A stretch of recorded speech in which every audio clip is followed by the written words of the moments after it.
Are you getting tired of listening to us? We know that you might be, so we got a guest. Yeah!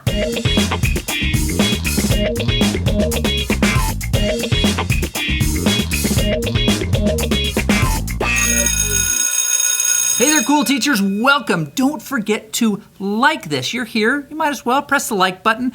And if you do, you could win like today's winner, Justin Keel, who's going to get a really cool envelope of our crap. Yeah. We're going to send him some cool stuff.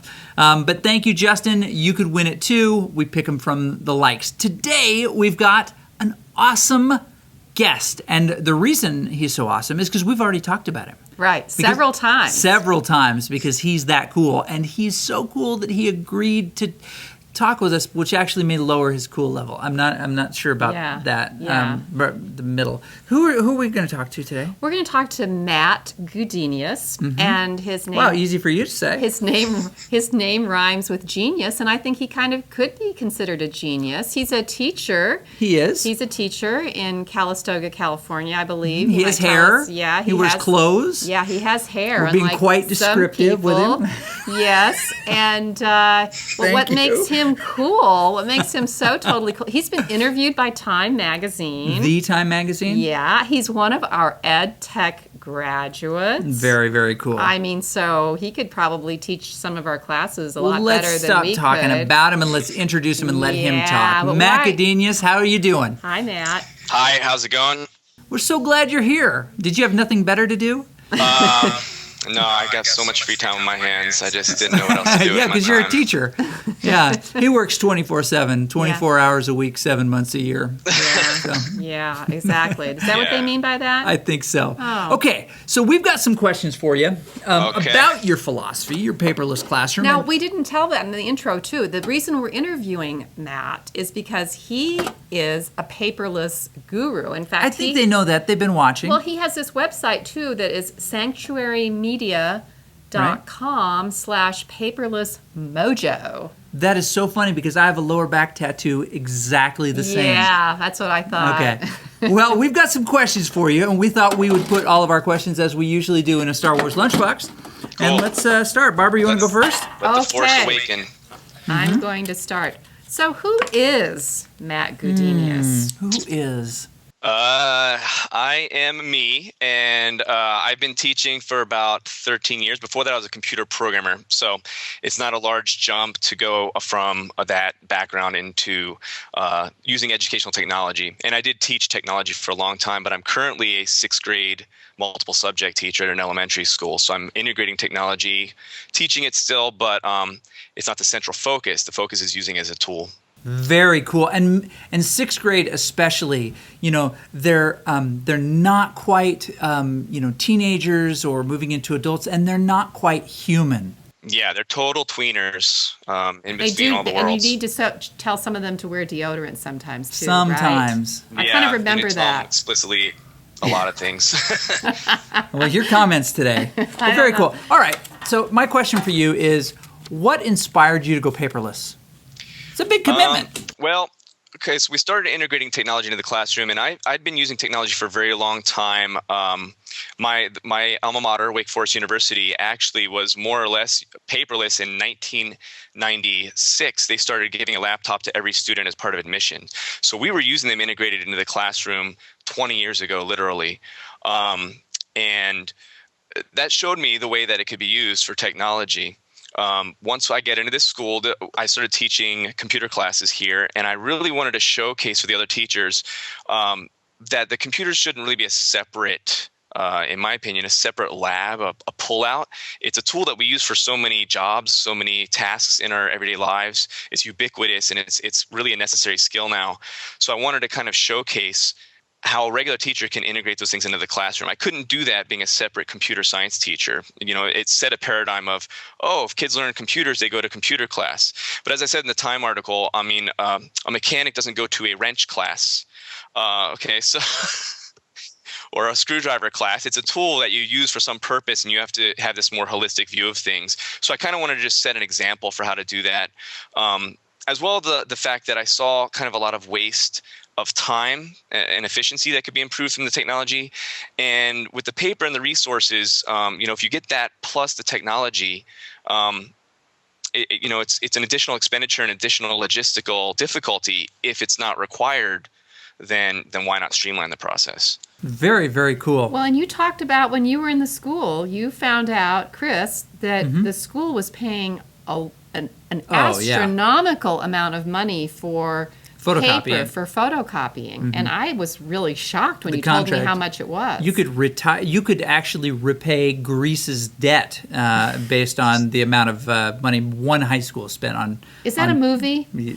No, not that'd be Grease 2, Michelle Pfeiffer. Okay, we have another question for you. Okay. What do you admire about me? No, sorry. What advice would you give to teachers who want to go paperless? I'm actually doing a conference presentation on that in Napa. There's a ed tech team that does global conferences. I've been speaking for them sometimes, different locations around the Bay Area.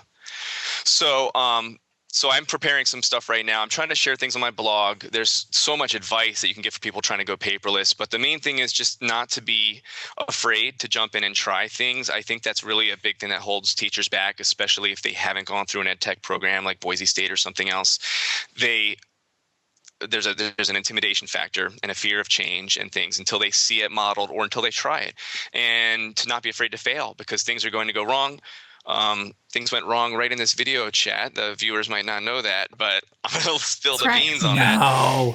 Technology's fun though. You just have to persevere, and it's cool to model that perseverance for the students and how the tools end up being a time saver, even though it can be a challenge sometimes. Right. That's so important, Matt. I mean, you talk about how you just can't be afraid of failure, and so many teachers are afraid of looking like they're a failure in front of the students when actually you're modeling appropriate behavior for troubleshooting and solving problems, and that's what life is all about. I really like that. Whoa, that was deep, yeah, Barbara. That was deep. I mean, and this is later in the day too. It is. This is not usually your This is after school. Go-to time. This is after school. Yeah. In the engineering world, we call it failing forward. You plan to fail, but you want to, you learn from that failure. Yeah.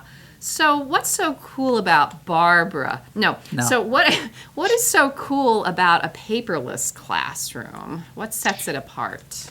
Well, like I said, it's saving money, it's saving time. For example, and it's improving the educational process through the technology. For example, with our math curriculum, I found that we were doing the homework on paper. We were using, I forget what the Common Core is, Engage New York, a free Common Core curriculum that you could use. Very in-depth, cool in a lot of ways, but very paper-intensive, just huge stacks of paper and huge amounts of time to go over things.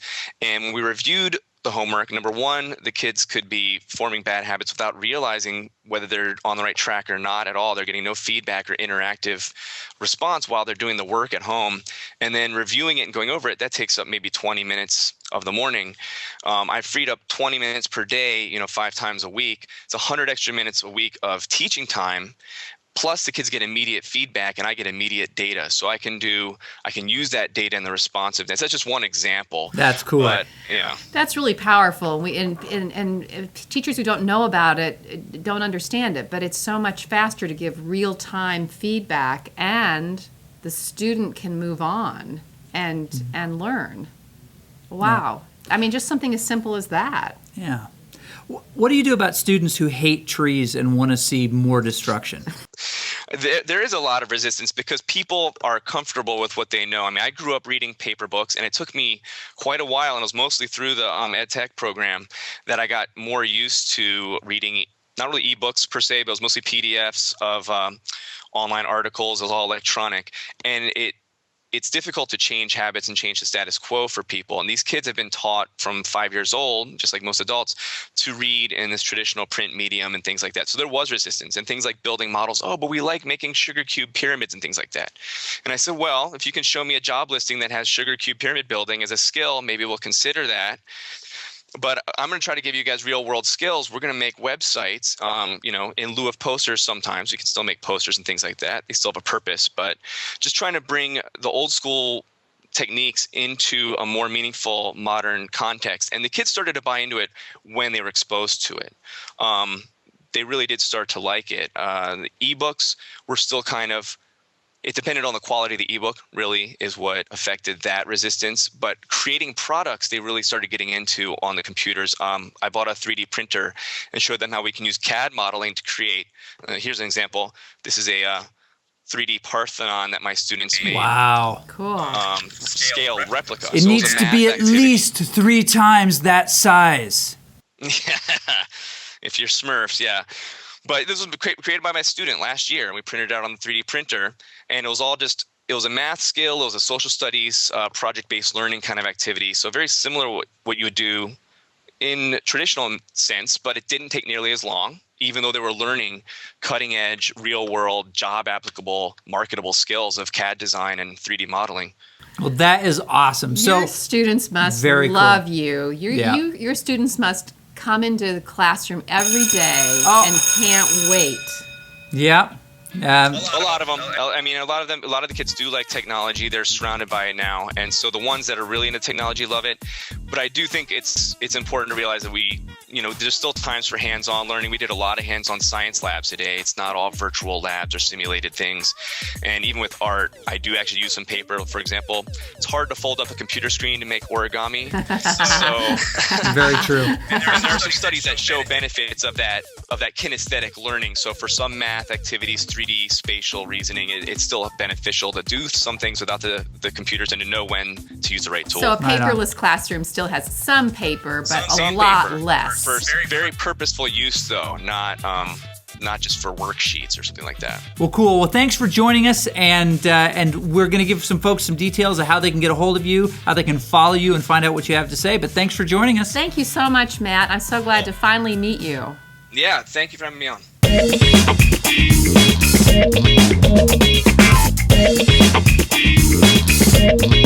Thank you.